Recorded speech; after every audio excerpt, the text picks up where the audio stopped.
The problem was that the remote control actually had two levels, and to make it record, you had to access one level and then access the other level and then go back to the first level. And in a particular key sequence, you had to have the manual next to you.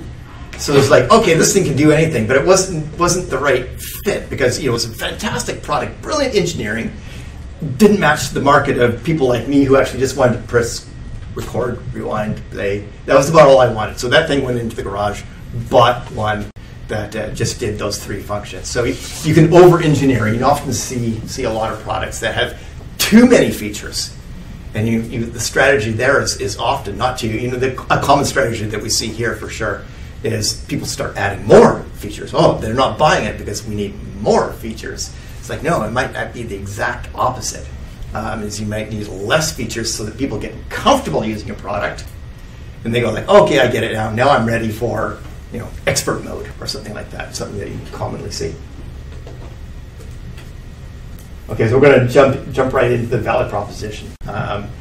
What is your customer's problem or pain that you're solving? So we've already had some people volunteer what the problem or pain is. How does your solution solve their problem or pain? So that was a nice example. The problem is the inconvenience. The solution is the valet service.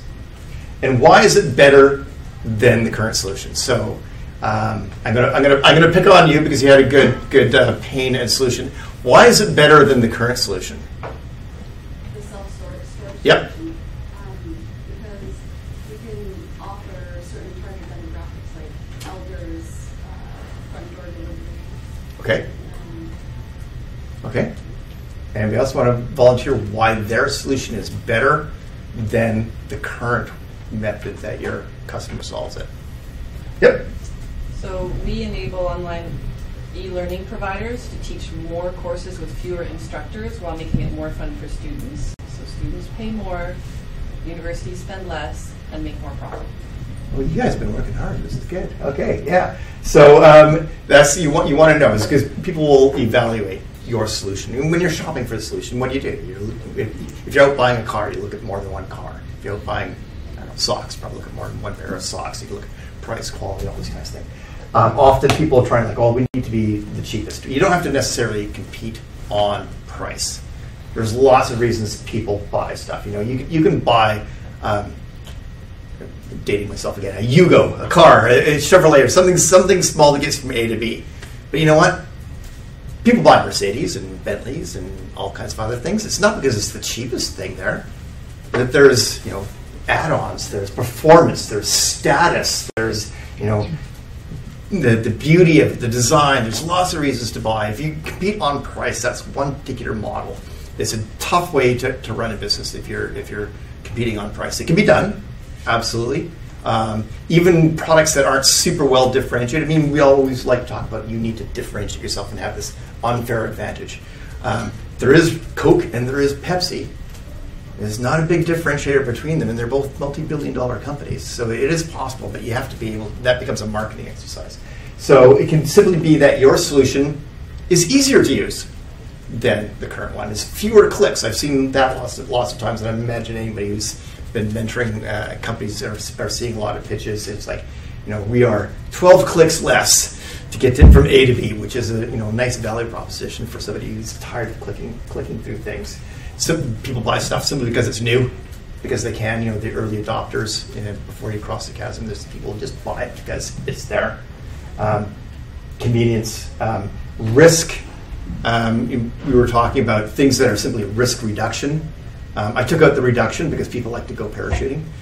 People like to add risk for some things. There's people jumping off towers and mountains with flight suits. This is not a low risk behavior, but you can sell them a flight suit.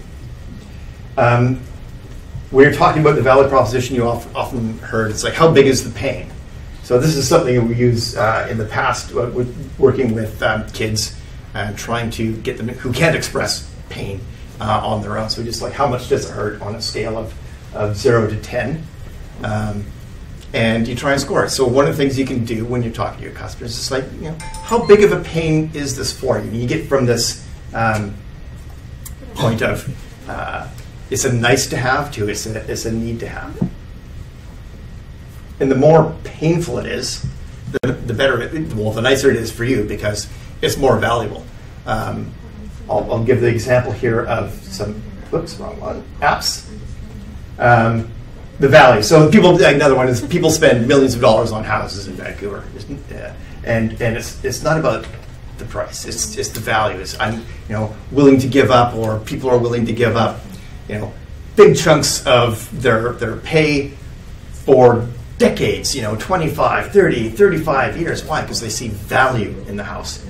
Yet the App Store is full of free apps that nobody uses or bails on, doesn't even bother downloading, or they're 99 cents. It's not about the price. It's just there isn't enough value there. I have an app that cost me about $70. Why? Because it gives me a lot of value. It's a navigation app I can use on the boat. It's like, okay, there is cheaper ones, but it's really important to me not to hit the rocks. It's worth $70 for me to not hit the rocks. There's even more sophisticated ones out there that are a few $100s. And if I actually hit a rock one day, then I'll probably want to buy something more expensive. It's kind of backwards. I should probably buy it in advance. But it's worth it. It's the value. It wasn't the price. I didn't go looking for the 99-cent version of that. I wanted one that had the maps and had all the features and it was useful. I've downloaded a bunch of navigational apps that cost $50. And there's just a few really one that I end up using all the time. Why? Because it's easier to use than the other ones. So I renew it every year. It's not that the other ones had less features. They had the same navigational information in them, but the usability of clicking through it and following it was better. So I was willing to pay more for the usability, and I pay more every year. Oh, excuse me.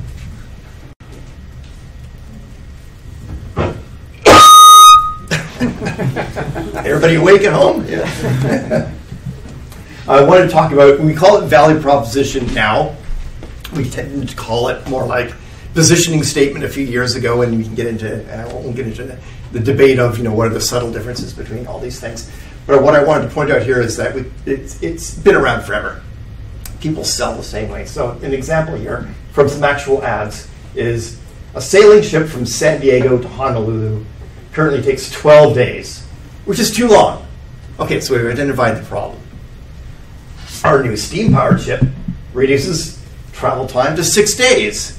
Okay, we've shown you what the solution is. It's a steamship, and we've quantitated how much better it is. It's 6 days better. In addition, the ship requires less crew and fewer supplies. So now we've got a value proposition for the users. We also have a value proposition for the people who run the ships. I can run a ship. Yeah, it's going to cost me more to buy in the first place, but I'm going to get less crew. I'm going to be able to do twice as many runs, and I'm going to have fewer supplies. This trip on our ship costs only 10 pounds more than a sailing ship. So it doesn't cost less. It costs more. It costs quite a bit more, almost twice what the other one cost. But it saves me a week. So in 4 sentences, you can tell somebody about what your company is and why I should be interested quantitatively. And this is a great thing if you're putting stuff up on our website. It's like, if you have this problem, here's our solution. 4 sentences. That makes for one heck of a good elevator pitch. And at that point, somebody should go like, oh, yeah, that's me. Tell me more about it. And if they don't, then you're talking to the wrong person. You go find somebody else who's interested before they head off to the bar. And my son maybe showed the work. Okay, so now you've got these canvases in front of you. Now I've got these paper canvases, and there's a reason I use the paper canvases, is you stick it up on your wall next to your desk, and it makes you feel guilty every day that you haven't done anything on it. Whereas if you do it in the software, you can close software, and then it doesn't poke you anymore, and it doesn't bother you. So what I'm going to do is, because I try to make this as interactive as possible, is we've got, those of you who have the sheets, if you want to work in the software, that's fine.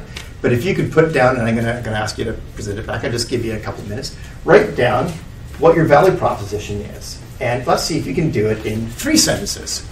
So you only have to do one side. So look, what is the pain that your customer has now that you're trying to solve? What is your solution? And why is it better than your customer's current solution?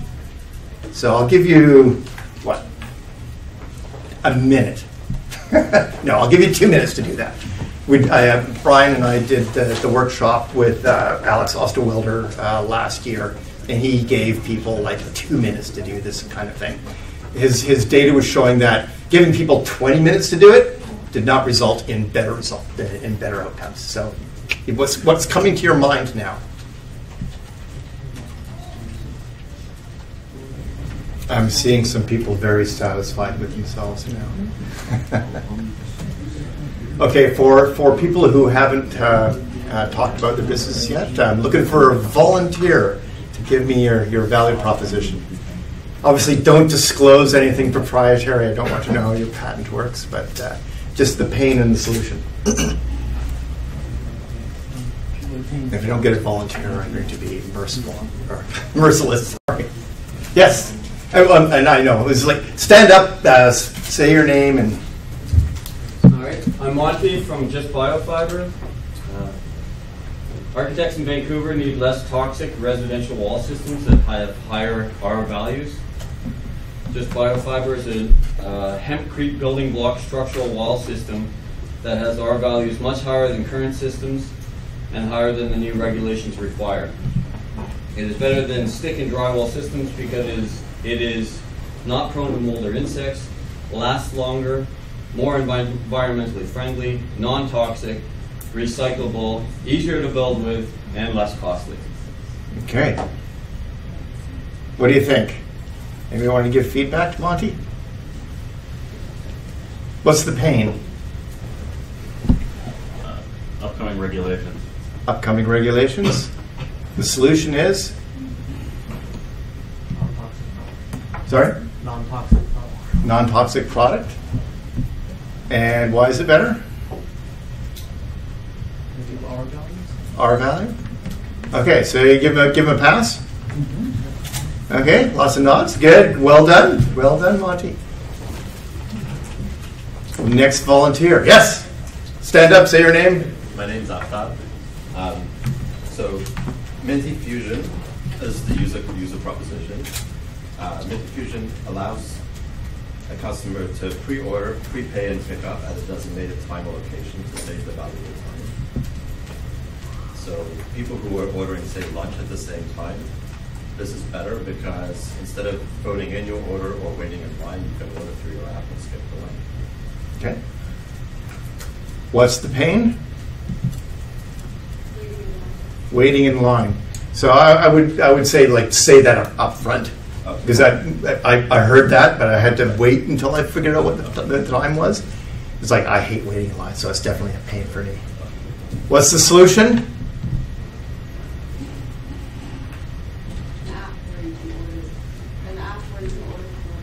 An app where you can order the food. Why is it better?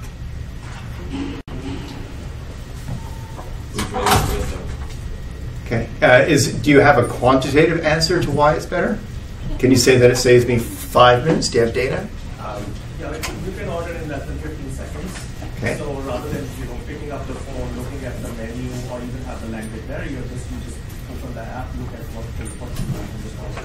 Okay. So depending on the venue, we typically look at one venue and there was 4 minutes each time. Right. So if you order once a week, at the end of the year, it's like me knocking on your door at Christmas and getting you 8 out of time. Okay, I'm gonna challenge you because it sounds like a multi-sided market here. Okay, so what's the value proposition to the restaurant owner?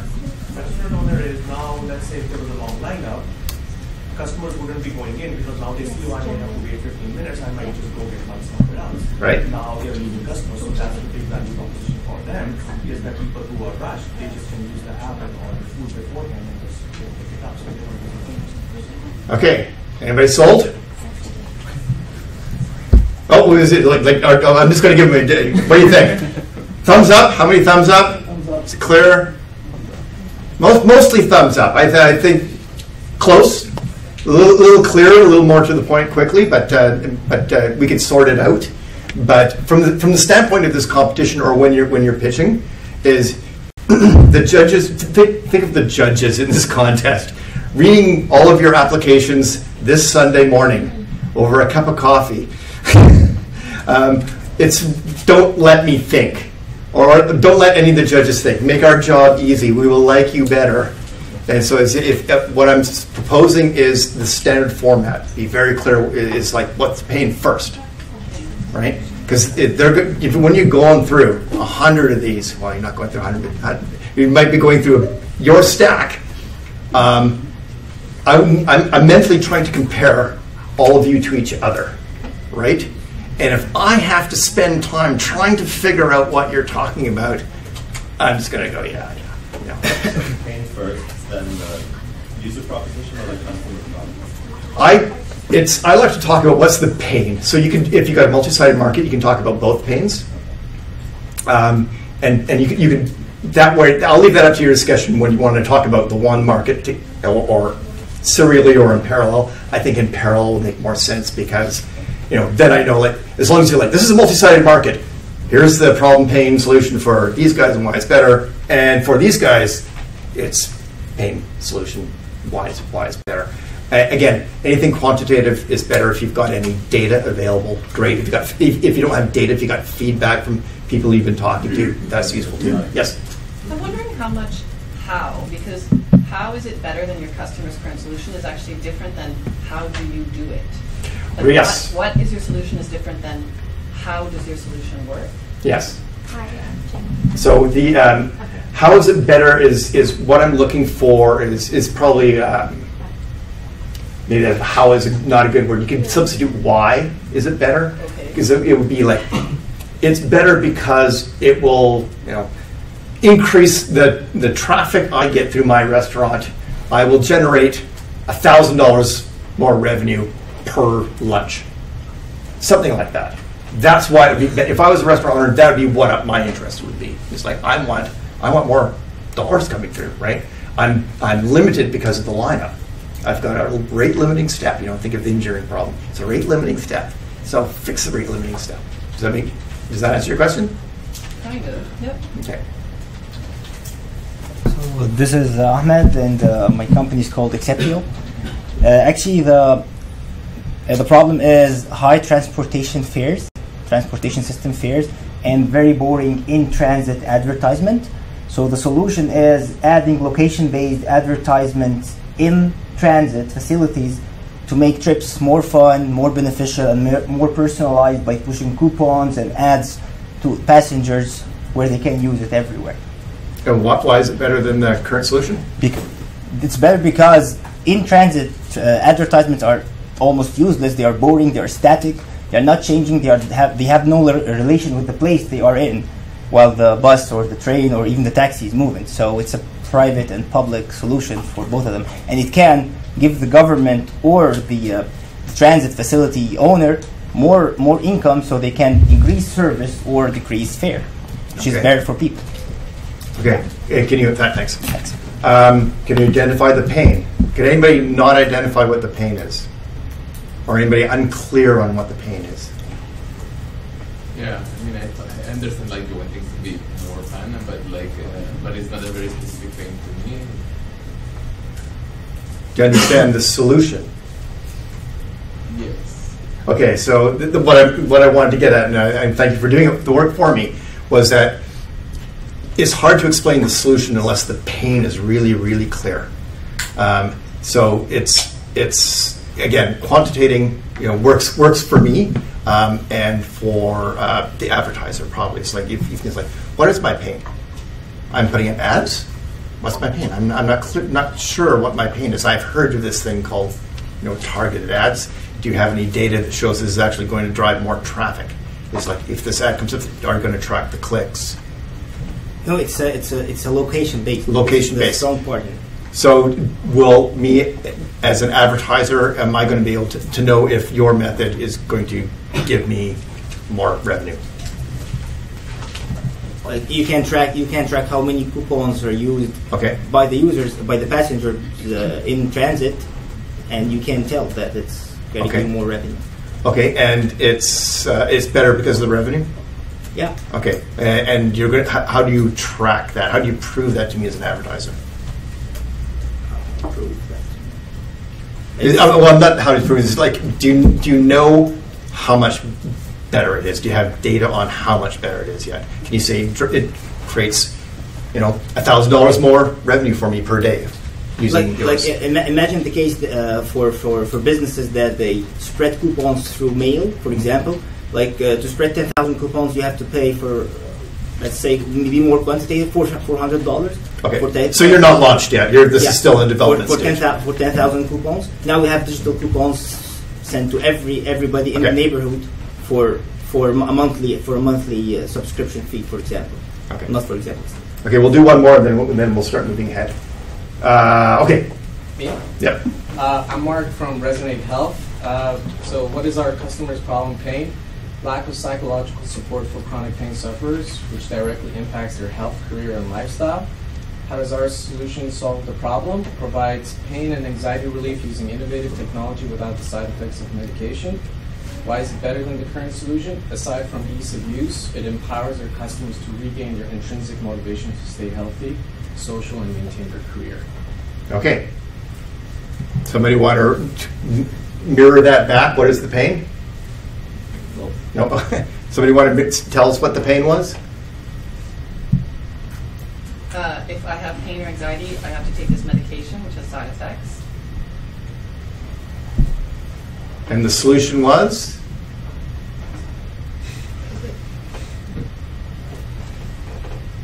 It empowers. It wasn't clear. Okay, yeah, it wasn't clear. I don't know if this is an app. I don't know if this is a service.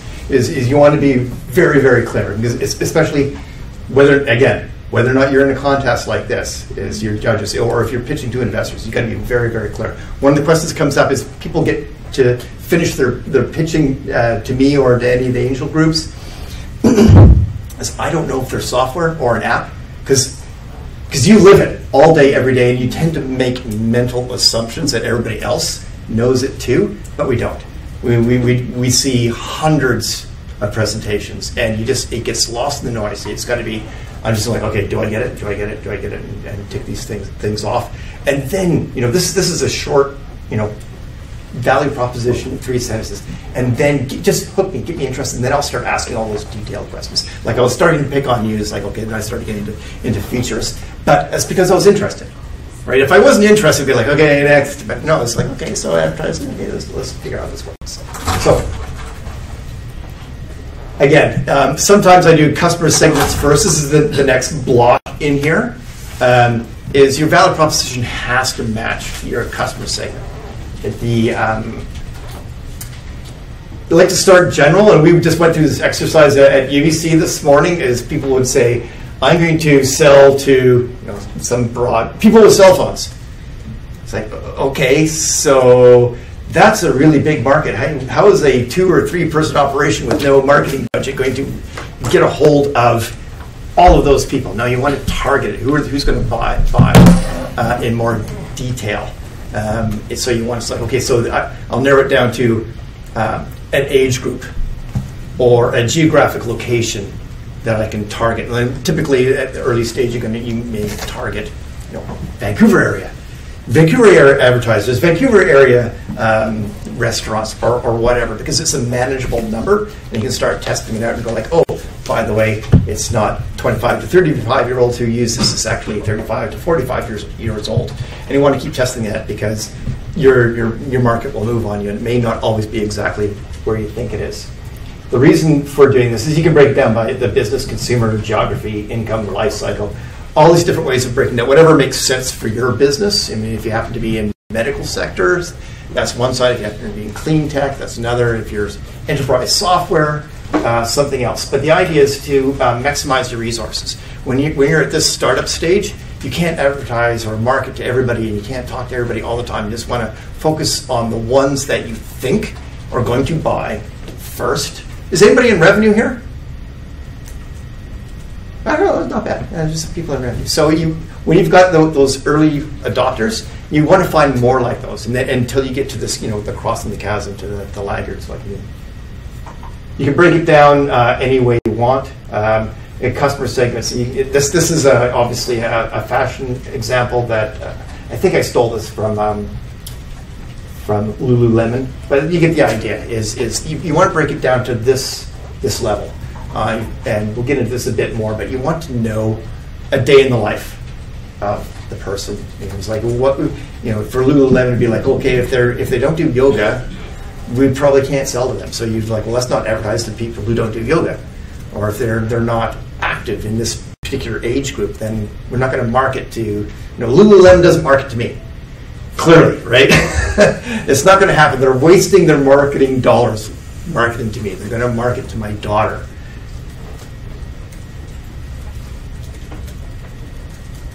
Should we do this?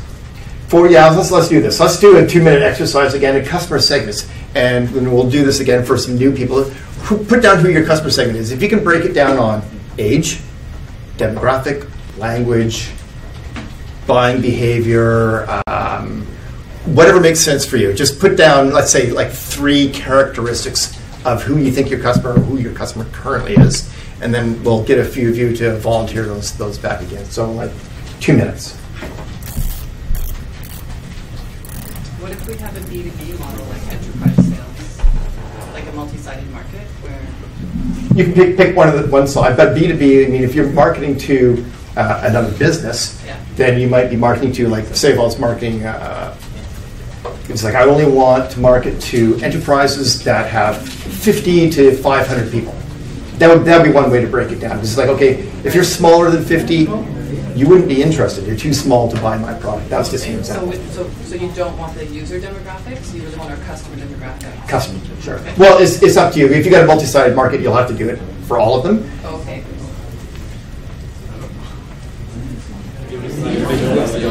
Okay, now that you're all comfortable and relaxed and talk to each other, this is the danger of taking a break. You're not off the hook yet. I still have you for a little while. Okay, so customer segments. We had a few questions during the break there. One of them was that if the person isn't paying, do we still have to put together a value proposition for that? Are they still a customer segment? And the answer, generally speaking, yes. Like the game example is, do you have to have a reason for the kid who plays the game but isn't paying for it?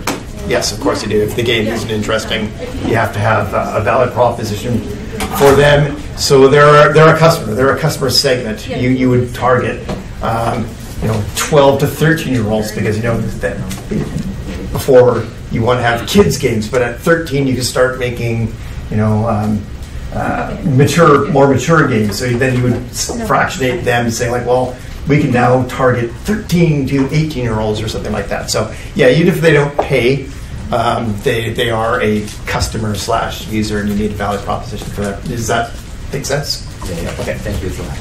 So customer segments. Love to hear what some of people's customer segments are. Working this down into the geographical area because our value, we call them partners, but our customers are mainly downtown area. And what we found is that this is, in terms of engagement, we've got a 65% female engagement, 35% male engagement, and our most active customer is 21 to 35-year-old women. 25 to 31-year-old women. So would you advertise to 50-year-old men? No. Well, if they buy for 30 grand, why not? Yeah. Well, it's like the Lululemon thing. It's like they're advertising a particular female segment. Does that mean I never buy? No, I occasionally buy, but I'm not the target market. I buy because I know that my wife or daughter is interested, but I'm a sideline to them, not that main customer line. Somebody else, somebody who haven't heard. We've heard from you like 12 times now. Somebody who's afraid of me, who wants to break out of their fear. You're afraid of me? Okay. Well, Hi, my name is Alejandro. Our company is called Top Music Teachers. We're building a music lesson marketplace, connecting the finest music instructors in Canada with students looking for affordable, safe, convenient music instruction. Our customer segments, because we're a dual-sided marketplace, would be both music instructors and students. On the instructor side, it would be typically teachers that are looking to fill their studios or that are not content working in traditional music schools. And for the other side, the students are typically families with children It's estimated that about 40% of families in Canada have children in extracurricular activities. So I think we feel a broad spectrum, and we're not sure how much further differentiate. Okay. No, so just I'll jump in because I have kids in music lessons. So so you might want to consider like, okay, only instrument, piano, to launch with, or guitar, or what is, that would be one way to narrow it down. Is like maybe only the guitar instructors are interested. Maybe only the piano instructors, maybe they both are. Or the kids, is there particular age groups? Or are the kids interested in particular instruments or band or something like that? That would be ways to segment it out. Because you might market to the kids in school bands differently than you would market somebody taking a private home piano lesson.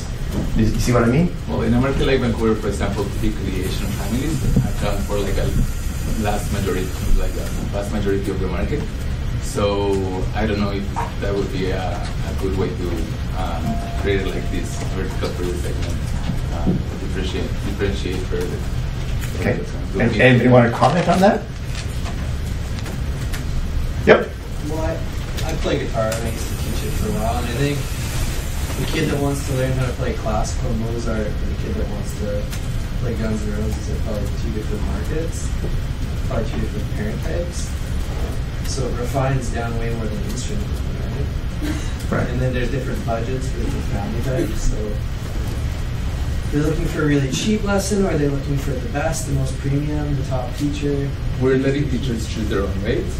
So, and like the instruments and styles that they teach. So I think we really encompass like a broad spectrum. I think what we're getting at though is that you would want to find out how to target those teachers in each spectrum and make an archetype around each one. Is that right? Yeah, because and you want to, so at this early stage you want to track all those kinds of things because you find out that it's all the Royal College of Music teachers who are converting to customers, and the Guns N' Roses parents and electric guitar players are not converting. Then stop marketing to them initially till later. Yep. There's also a branding question. Yes, exactly. Maybe around because it may not matter that the platform works perfectly. It may be that you just like college guys don't want to be in the same room with the Guns N' Roses guys. That's a brilliant observation. I mean, that's and if you're doing it as a web page, it affects the colors, the graphics you might have on there, and you can just get people off. Yeah. Yes. I guess one added note, because I used to have a music college in Vancouver for 11 years, and just because they know how to play an instrument or have had long years of experience playing doesn't mean that they can teach. So making sure that they have proper teaching background or communication skills also. Yeah, we're validating credentials, and also we have reviews, and we're letting like each teacher build their own profile page. So maybe it also appeals to different Okay, I saw another hand. I thought I saw. Yes. Okay, so I'm Michael. My company is BCTIA. We're a biotech company. I can't hear you. Can you stand up? My name is Michael. I'm with BCTIA. We're a biotech company. We've developed a diagnostic device that can measure multiple different markers in the blood, as opposed to just glucose. And the value of this is that you need to measure other things in the blood besides glucose to fully monitor your health if you're diabetic. So basically, our segment that we're looking at is the diabetic and pre-diabetic market. And because our technology works in conjunction with the smartphone, we narrowed it by smartphone penetration. Okay. And then we further narrowed it to the kind of 45 to 55 age range, because below that, the prevalence of diabetes isn't very high, and above that, people don't really know how to use smartphones. So that's what we have so far for a segment. And of course, we're going to start in Canada, China, and America. So geographically, we have that. How many people are you? We're 4 people in the company. And how many countries are you starting in again? Well, we're going to launch in 2 countries this summer. Okay, you're going to launch in 2 because you mentioned a whole bunch of really big countries there. Yeah. So we're looking. Yeah.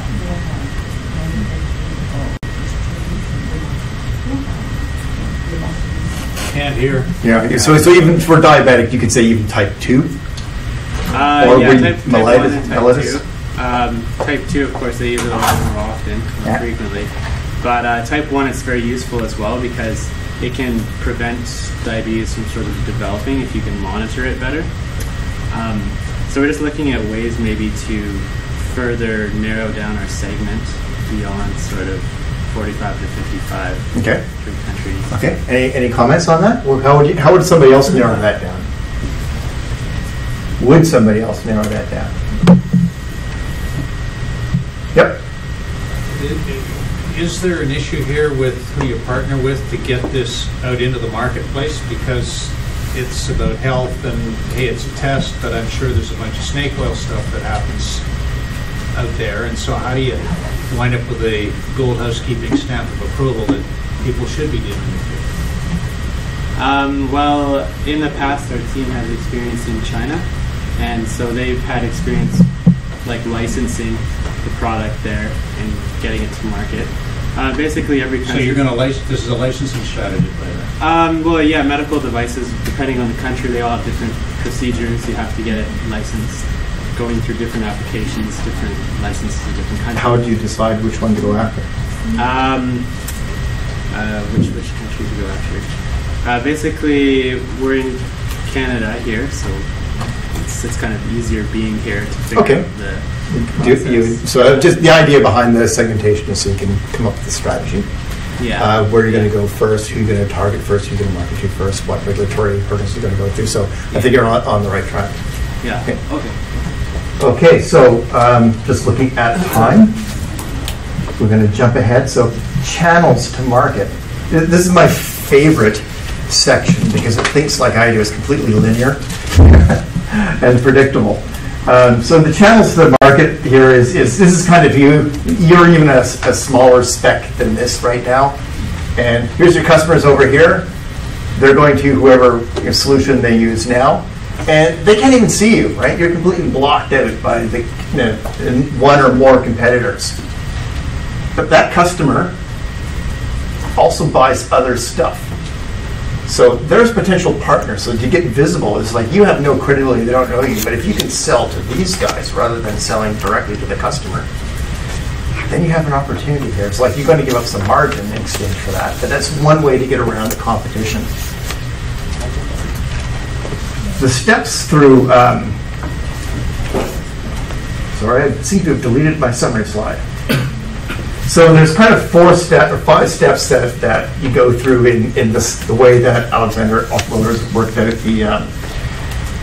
the channels to market. And the first thing is when you're ready, and when you come out of stealth mode, is as a small, tiny little company, they have to even know that you exist. I can't buy your solution if I don't even know you exist. So you need an awareness strategy. So that's why we're doing this customer segments, right? There's actually a reason and a logic to this. It's like, this person looks at fashion magazines, rarely watches TVs, goes to fine dining, travels by air, doesn't garden. Are you going to advertise to your customer if they're not a gardener? Well, it's like, yeah. No, you're going to advertise in gardening magazines? No, it doesn't make any sense. That's why you want to profile your customer and really know what they do and how they behave. You might want to advertise to this person on the magazines that are in the planes or handouts there. Wasting your time. If that person doesn't watch TV, you're going to spend a bunch of money on TV ads. So the awareness strategy really depends on who your customer is. Don't advertise places that they don't look. It's really hard to get people to change their behavior. If you profile me, you're going to find I'm driving at 6 o'clock, taking my son to hockey or something like that. Probably sticking up something in the hockey rink will get my attention, right? Because I'm going to be there for an hour and a half at least, and I'm on my phone and looking around and talking to other people. That'd be a good place to advertise to me. Whereas gardening magazines, not so much. The next thing that we all do, so after they become aware of you, and you have to decide what your awareness strategy is based on who your customer, because you guys are all different sectors, so I again try to generalize today, is we evaluate the solution, right? Compare you to what are my other options. And the obvious selections, it's like you're going to go buy a big ticket item, house, car, something like that. You're going to look at all the sheets. You're going to look at performance and like, this is the right thing for me. Even things like software. There's review sites. How many people have been to a review site of something they're planning on buying? Yeah, we all do it, right? It's like first thing you Google it. You're like, oh, there must be a review of this to see if this is the right choice for me. You got to spend a few $100s or something. Then you go there, it's like, oh, what are the ratings? What does everybody else say? This is especially true when you're crossing the chasm. For all those, the laggards that go like, I'm only going to buy it if it's already been proven, right? But even early adopters might want to live. What are their early reviews? What's the early report back? Like an iPhone, or not an iPhone, iWatch right now. It's like, okay, so there's people who will buy it simply because it's new. And then there's kind of the next tier going, okay, so those first people, did it actually work? So there's going to be some review sites on YouTube or whatever coming up very quickly. And you can compare all the features and decide it's right for you. I really realize that we do that for everything. It's just the way we're hardwired. I was out shopping for green socks. This is like, I don't know, a $10 purchase, right? But I found myself holding 2 pairs of green socks going, this one's a little softer than this one. Oh, this one's stretchy. I was doing all these comparisons on a $10 pair of socks. Like, this is just crazy stuff. But we all do it all the time. It's subconscious to us. And when you are doing their website or whatever you're doing, you have the opportunity to control the evaluation, right? Because you can say, like, if you know who your competition is and why you're better than your competition, let people know. It's like, I'm better than these guys because of this. And then they look at it and they go like, oh, yeah, as long as you're credible, they'll go like, oh, yeah, okay, I'll give this a trial site or something like that. Or, if you're a bigger play, then they might look for a white paper where we've actually done a bunch of analysis, stuff like that. Whatever is right for your segment. But you are in control of the evaluation. You have the opportunity to do the evaluation for your customer. You should have done it for yourself. Hopefully you're building something that is better, providing a better value proposition. So make sure you let them know. Next thing is, let them buy. I've had a couple of companies do this to me now who've come through this organization, and they have actually done all the other things, and they got their regulatory approvals. The market was ready to go, and they had a bunch of product ready to ship sitting there, and they're going, waiting for the orders.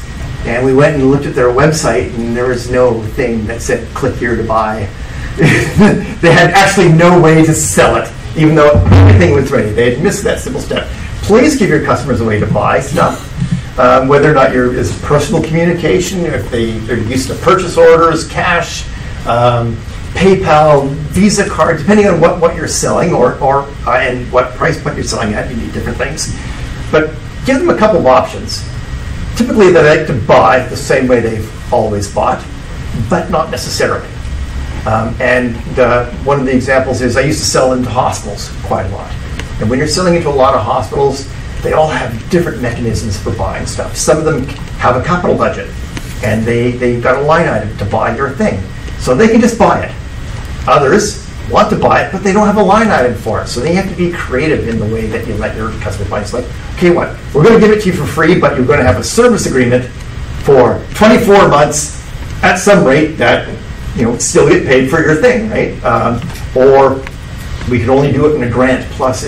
Just be creative in the ways, but give your customers the way they're used to paying for it, but give them some other options, creative ways. As I've seen that solve a lot of problems, is just like find a way, especially at the early stages when it's risky. It's like they're buying something that's never tried before, and so you can do trials, no risk trials, or returns, or all these kinds of things.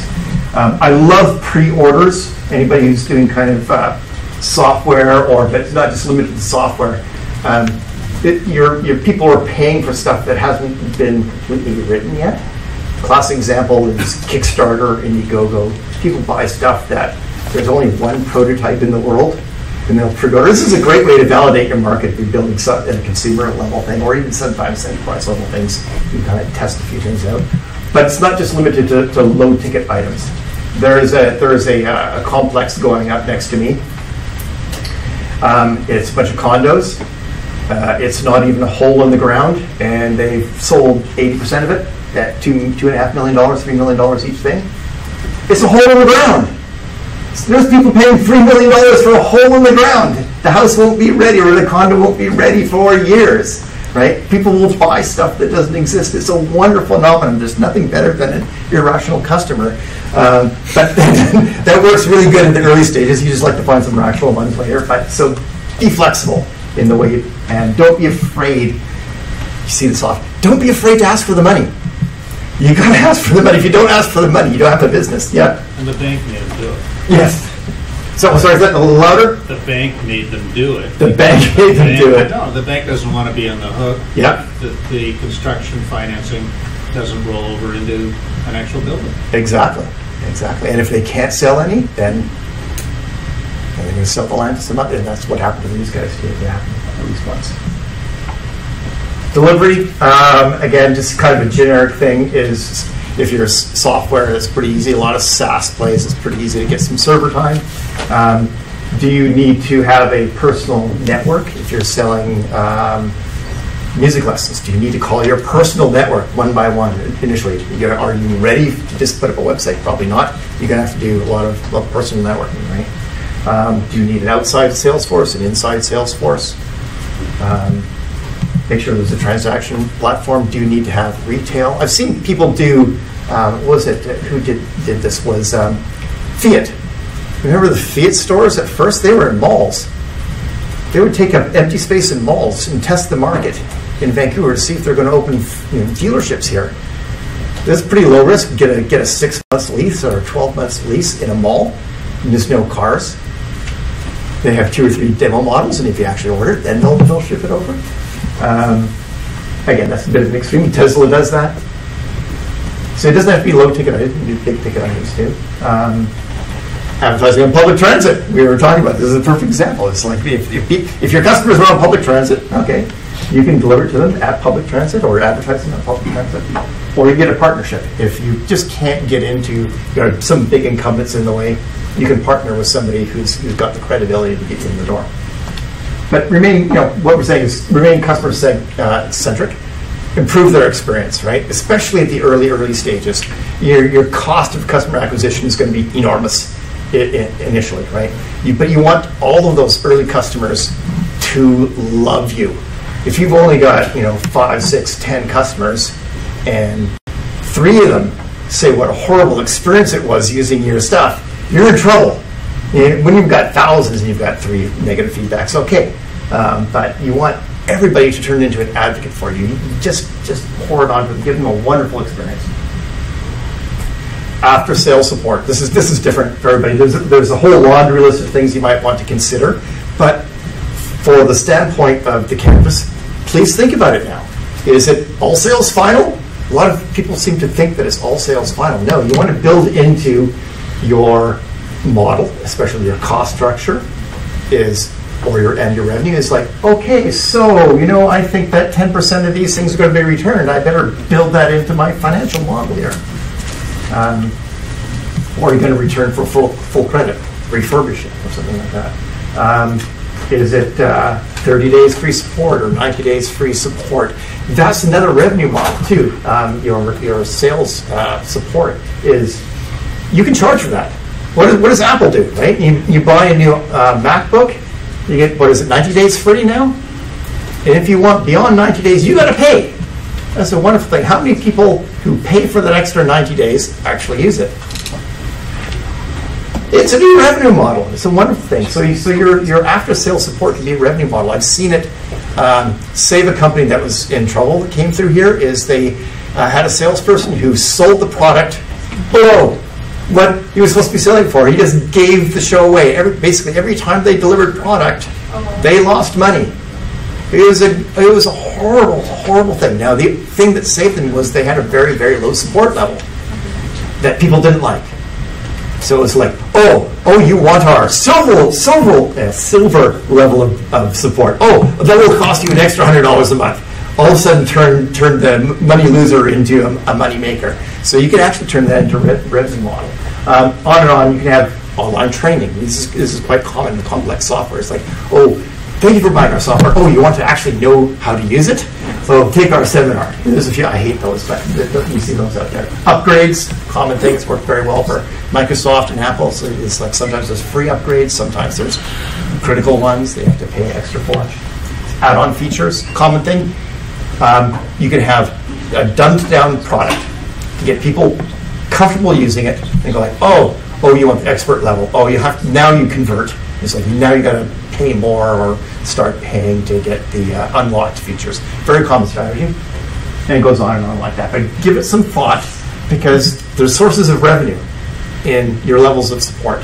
And when we're looking at you, we would like to know that you've thought about that, and that we know that you're going to deal with, oh, we're going to actually need customer support. Do we need 24/7 customer support?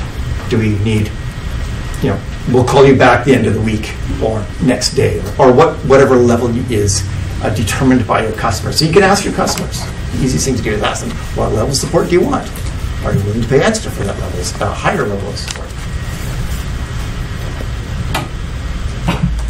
So again, I'm trying to keep this interactive. I want to actually have achieved something by the end of this. So now I'm going to get you all to do 5 points. And I'll give you 5 minutes for these 5 points.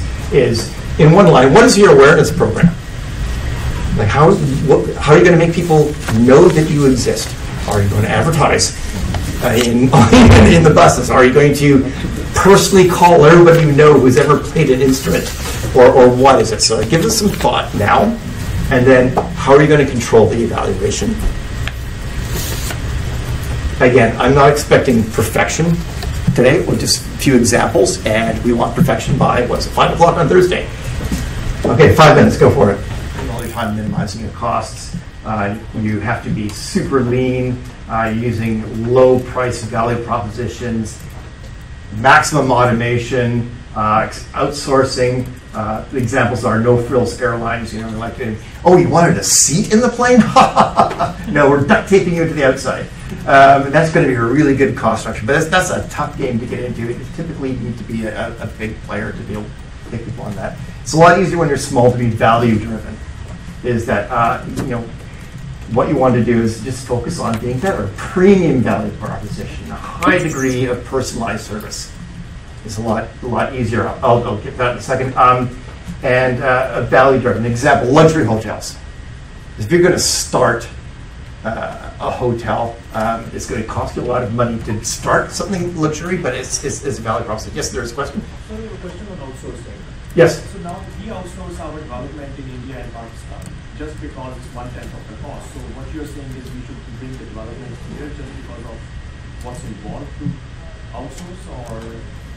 Well, okay, so I can argue both sides of this one. So if you've got a good relationship and you're willing to get up at 2 o'clock in the morning, then there's a good reason to outsource the development, especially around in Vancouver. Right now, it's really tough to get good developers. They tend to all start freaking companies. So you don't have much choice. But it is a lot more management for you, right? I stay up all night sometimes, yeah. Right? So but the thing is now, if I had to spend something here, if it was $100,000, this company won't exist. Yeah. If it was $10,000, it does. Yeah. It depends on your situation. So I've got some people building physical products that they would love to, in the future, outsource overseas. But right now, they found that it was like the finicky bits. It was worth the extra money. But you have to make that decision yourself. It's a case-by-case basis. There's a major question, too, in terms of long run. It's easier to be sustainable if, in fact, you're selling value. Yes. Rather than being the lowest cost, because you'll just drive your competitors then to be chasing the lower cost solution. Right, exactly. And if you're up against a big competitor, they can typically beat you on price unless you've got some really interesting technology, some amazing technology. It can be done. It happens, but it's a difficult thing to do. Customer relationships. Oh, that's a terrible looking thing. Okay, so on your customer relationships, again, it's kind of like what relationship do you want? Do you want personalized service? Whatever else it is. Self-serve is nice if you're a software service. Click here. If you want help, do a video. But it's your customer decides what that relationship wants to be. And again, early stage, you want to keep everybody happy. You want basically as close to 100% satisfaction. Anybody go on eBay? Okay. So one of the things you look at is the seller history if you're buying something. Is if they've got 100% satisfaction or 99-point-something% satisfaction, and they got thousands of deals, you're feeling pretty confident. But if they've got what if their hit rate is 80% satisfaction rate with a bunch of complaints? So you want to manage that customer relationship. You have to keep your customers happy or your business goes away because you're up against a bunch of competition. Does that make sense? Okay. Scientific method, should we do this one now? Sure, very quickly. This is how I propose it. There's a bunch of people doing this like this is hypothesis. Our customers require live 24 hours a day, 7 days per week service. This is for the customer relationship. Ask them. Ask them, do they really want that level of support? If not, what level of support would you like? I think we talked about this before, and then we can do this bronze, silver levels of support. But you want to decide early on. Key resources, key partners, and key activities. The partnerships I'll start with first. This is typical. Is you're a small company. You clearly believe you can do it with an extremely tiny team, right? It's possible. It is hard because you're doing this. That's one person pushing a rock up a hill versus, get a few friends to help you push it up, right? There's an advantage to having a few more bodies. If you look at some of the more successful for-profit business accelerators, is they won't take one-person teams anymore because they've recognized that you need multiple skill sets. You need somebody who can do the technical side. You need somebody who can do the business side. It's not that you aren't intellectually capable of it. You're smart people. It's a matter of it may not be your interest, and there's only 24 hours in the day. You probably need help. Maybe you need someone who really likes doing all the accounting and spreadsheets and partnership agreements and all those things that typically somebody creative doesn't like doing. So you want both of those groups there. To get a partner, you can have a co-founder, typically. You can do an alliance with a larger organization. You can, again, further down, you can do joint ventures and things like this. You can have a really good relationship with your supplier where it's in their interest to give you a deal because you're helping their bottom line by selling more of X. Again, it works with the physical product very well. We can work with software as well. Is this key partnerships or planned partnerships? Well, a key partnership can be either something that you have now or would like to have.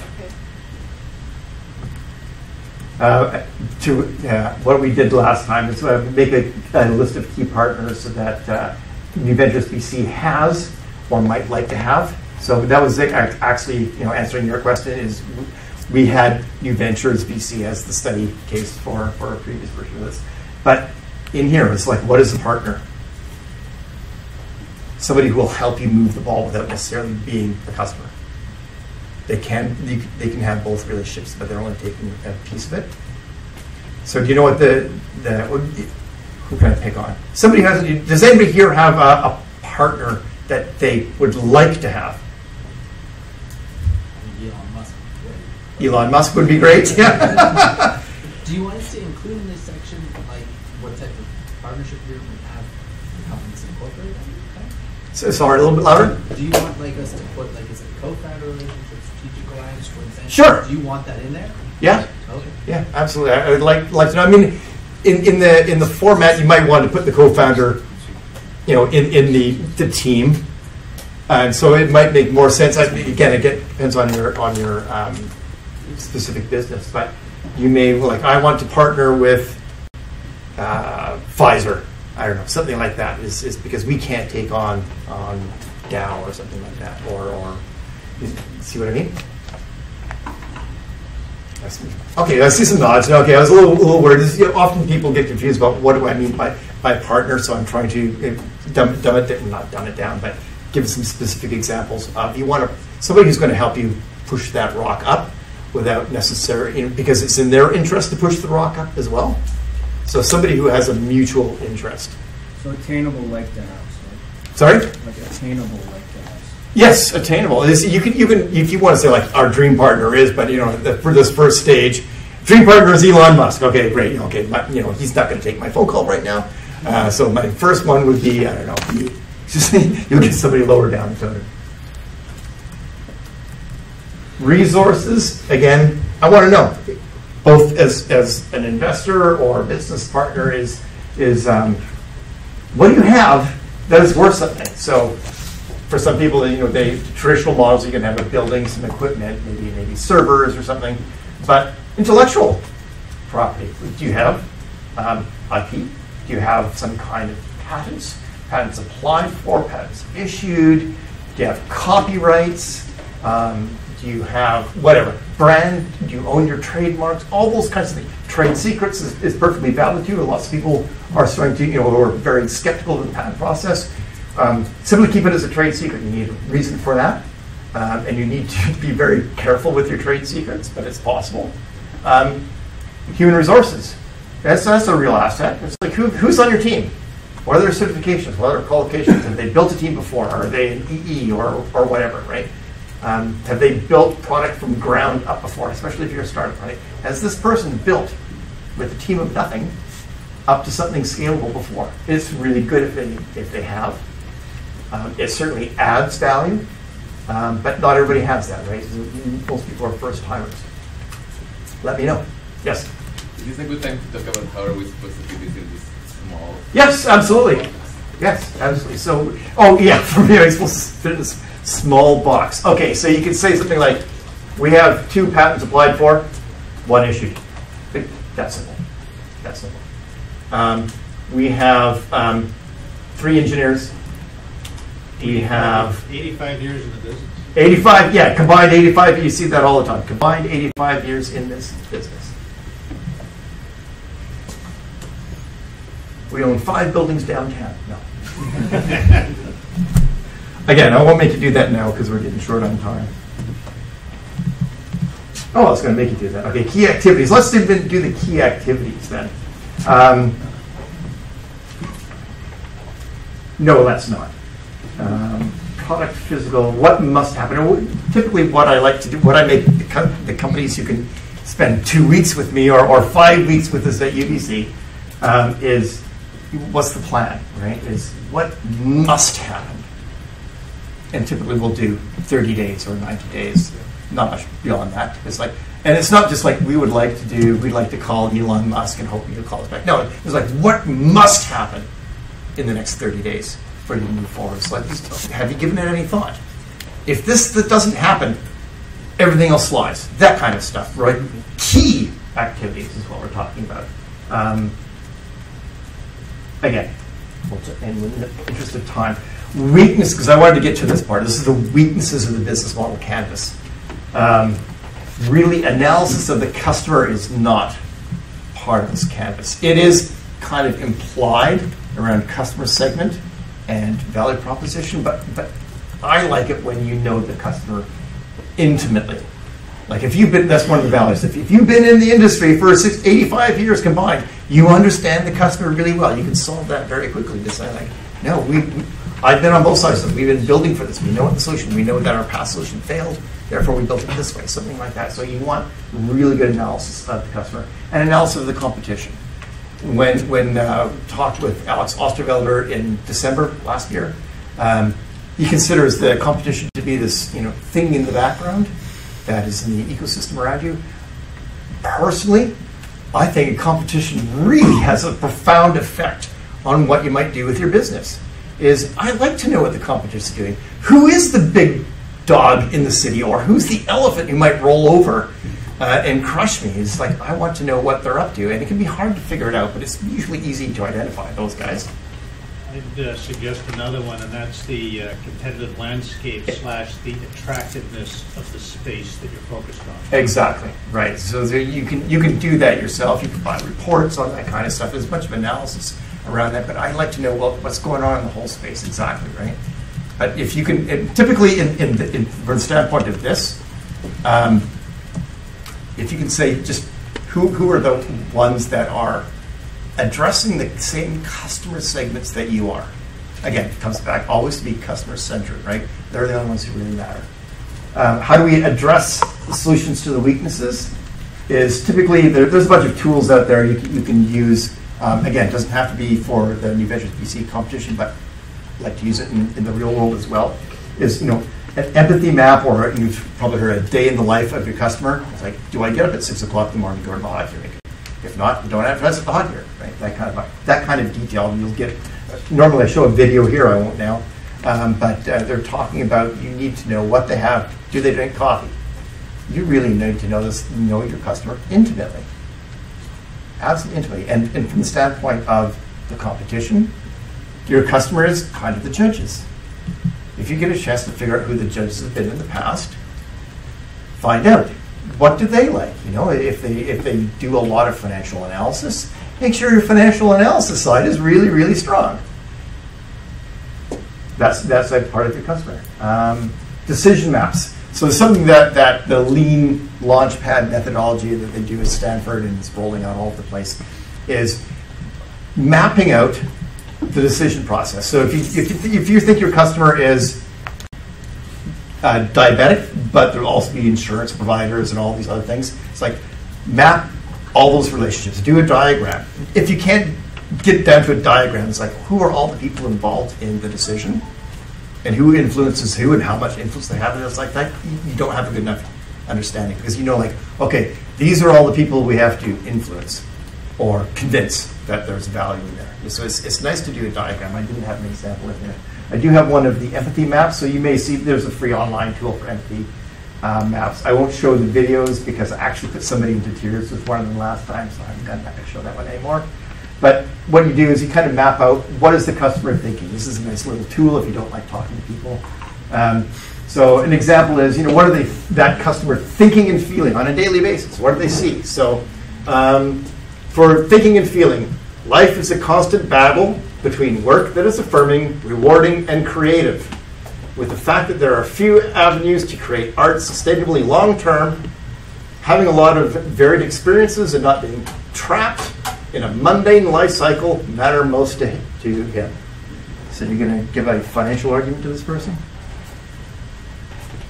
Are they going to get it if you give them a financial argument? No, you're going to say like this will be this. You pitch him to this person. It's like no, you want to have a creativity message. Right? That'll be put into your value proposition, or when you're talking to that person, if you start going like, "This is going to save you $2.6 per customer acquisition over a 5-year term and give you a ROI," you're going to lose them, right? It's like talk the same language as your customer. Anyway, that's the level that you want to do it. How do you do that around the competition? Is you want to do customer discovery. This is a big thing. Is you want to get out of the building, talk to the customers. And the reason that people often like to do surveys. Why? Because surveys are easy. You can reach a few hundred people, and you get a response back, right? It's like great. What the fail? Oh, battery's dying. Hello. Uh-oh. Okay, I'll just talk loud. The advantage to a face-to-face interview is you can read body language. That's one. Plus, you will get questions answered that you didn't know you should ask.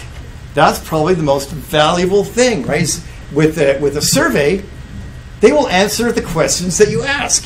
Whereas if it's an interview, they may volunteer information that you didn't even know you should ask. You get an insight into the customer. They go like, well, actually, I have to get this approved by John Smith. And you didn't know that because you didn't ask that in a survey because you didn't know you should ask that. It's like, oh, no, I have to get permission from the person who has this particular title. That is something you could do. This is something that happens often in medicine, right? Is your patient comes in and says, I got sniffles. And you go like, okay, take 2 aspirin, call me in the morning. And then as you're walking out the door, the patient goes, oh, by the way, I also have this bleeding mole. Well, that's the real reason they came in. But if you had given them a survey, what are you suffering from? Oh, I have a cold. It's like you don't get that insight. You want to know pay attention to what your customer says at the end of the interview, right? That's when they drop the gems typically, right? It's like, oh, and also that's when you find cool things out. And when you're doing customer discovery, you are a reporter. Get in the mindset of a reporter. You are not selling. Do not sell. Absolutely do not sell. It is forbidden. Why? Because at the end of the interview, you want to say something like, oh, is there somebody else I should talk to? Oh, is it coming back? So they are not going to,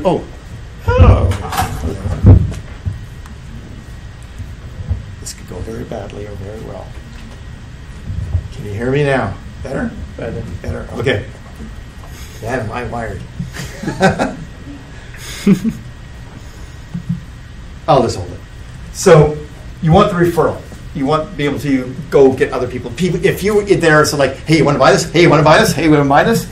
They're not going to refer you to their friend who they trust, right? They're going to go like, get out of here, go away, right? You want the referral. This is customer discovery. You are building your database of potential customers later anyway, right? You can be like, okay, 6 months later, I've now got all this data. I've refined my thing. Now come back. Hey, remember when I talked to you and I asked you those questions? Hey, I built it. What do you think? Right? And they're going to go like, oh, yeah, exactly, awesome. They're going to go, awesome. You listen to me. Customers love to be, like, give their feedback. Customers get to design your product for you. It's a wonderful thing. I know, I'll go on about this forever. Or you can do the old-fashioned way. You can get some data out of reports and internet searches. You can do user groups. Customer discovery is nice because you develop a rapport, right?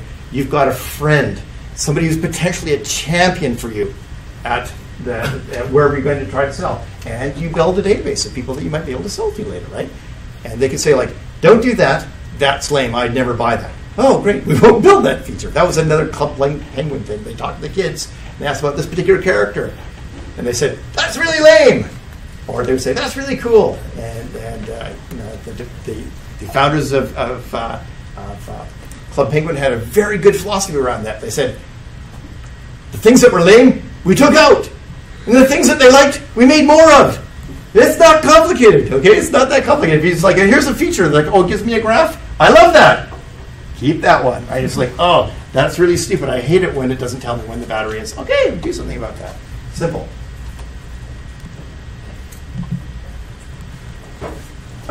Created a list of 10 people. Okay, so this is an ongoing process. You never stop talking to customers, okay? So this is the example here is BlackBerry. Remember these guys? They still exist. What happened with BlackBerry? This is a great topic at a meeting we had with people who run accelerators in New York a while ago. Everybody's talking about the story of BlackBerry. And BlackBerry didn't see it coming. They were going like, we built a solution. We sold millions and millions of these. We know what we're doing. Well, what happened is customers changed their mind of what they wanted. Customers don't phone you when they change their mind. They just change their mind and buy somebody else's product. So you got to keep talking to the customers all the time. If BlackBerry had had greater engagement with its customers, they would realize that a big chunk of of their market, not they're like, oh, those Apple guys who have big screens, their market wanted big screens as well. They just weren't saying it. They were just going like, well, I have a BlackBerry because my office gave it to me, but I actually use an iPhone. Now we've got this whole bring your own device thing going on, right? And BlackBerry really suffered from that. I won't make you suffer through these. This is a healthy eating interview. This is an example of what we were talking about. Is if you just ask a few questions off of the script, you will get answers to those questions. You will not get insights. Also, don't go in. The guy showing a PowerPoint says, don't show a PowerPoint. If you go in there and just show a PowerPoint, they'll just kind of phase out. What you want to do is just interview them, talk to them. Because you're not selling. I'm selling to you guys. I'm pitching that this is actually a useful tool. So I have a PowerPoint. That's nice. Do not sell. Example questions when you're talking to customers. Again, not just for round 2.0, but for running your business. Just, is this actually a problem? Confirm it's a problem. Is this a problem for you? Don't ask questions that you know the answer to. You want to confirm some things. You make it as that's not actually a problem. Especially when you're moving into new customer segments. You're like, oh, this was a problem for these guys over there. Is this a problem for you? No, actually it's not. Find out. How do you solve it now? You see, this all loops back to all the stuff you've done before. What is the cost of your current solution? And then, if somebody provided you with this new website that will match a vetted instructor for you, would you use it? Would you pay for it? Quite often, no. That's fine. Just come up with another revenue on. And who else should I talk to? Can you refer me to someone? If you were selling to that person, then I'm not going to refer you. Not a referral. You're all at kind of this stage. This is your startups. You're in the customer discovery, customer validation mode. You want to turn your hypotheses or your guesses into facts and knowns. You're allowed certain levels of confidence, right? You're not necessarily going to have a 100% level of confidence. One of the things in business that we work with all the time is incomplete data. You're going to have to make some leaps of faith every now and then, but the more things you can turn into, I know that these guys will buy. Why? Because I have a letter of intent, or I have a memorandum of understanding. When I build it and it actually performs like this, they will buy it. And then you can work into, okay, now company building. Let's start executing. Quite often people start executing, building the most perfect tool, most perfect app, most perfect device, most perfect drug.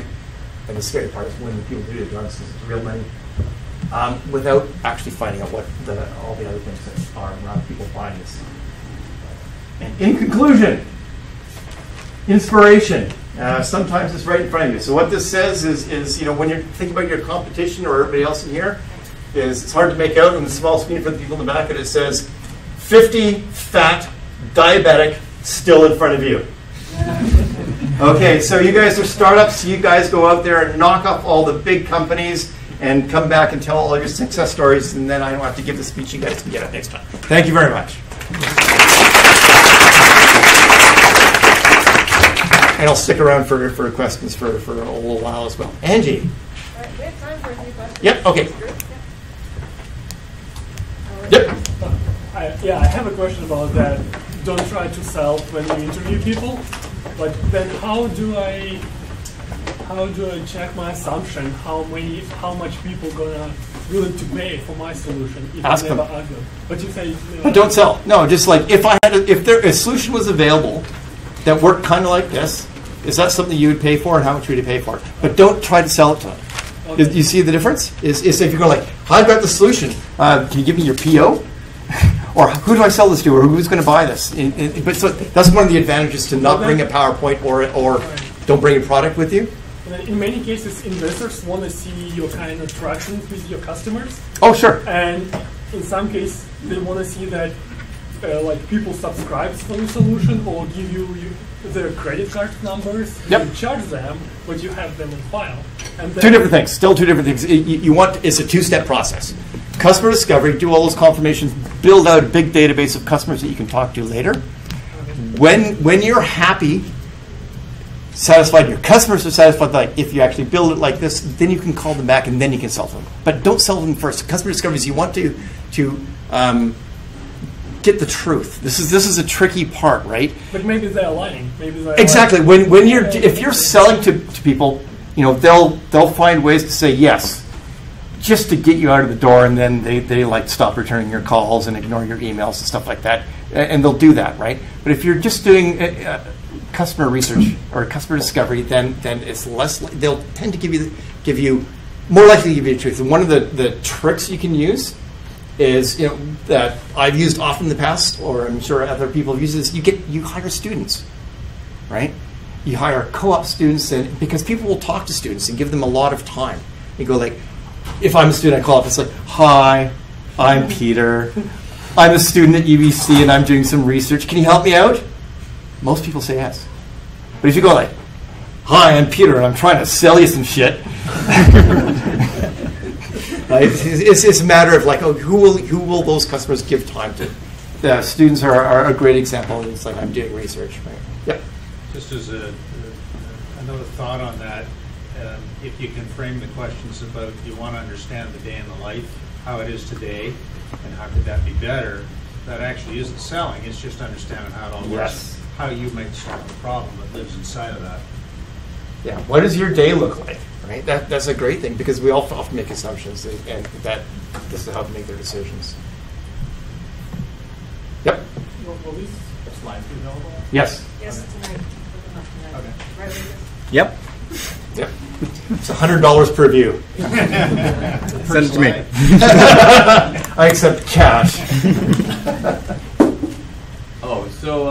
For customer segments in a B2B model, I'm basically looking at defining like the architects that I'm going to be presenting to, the builders I'll be selling to, and the customers that are going to be building the homes, I guess, right? I define Yeah, or the size of those organizations, what kind of buildings they typically specify in. And it's one of the things we've talked to a few people offline was like, for B2B, you might say like I'm wasting my time talking to a customer that has less than 50 people in it, or I'm wasting my time talking to a customer who doesn't build this kind of building.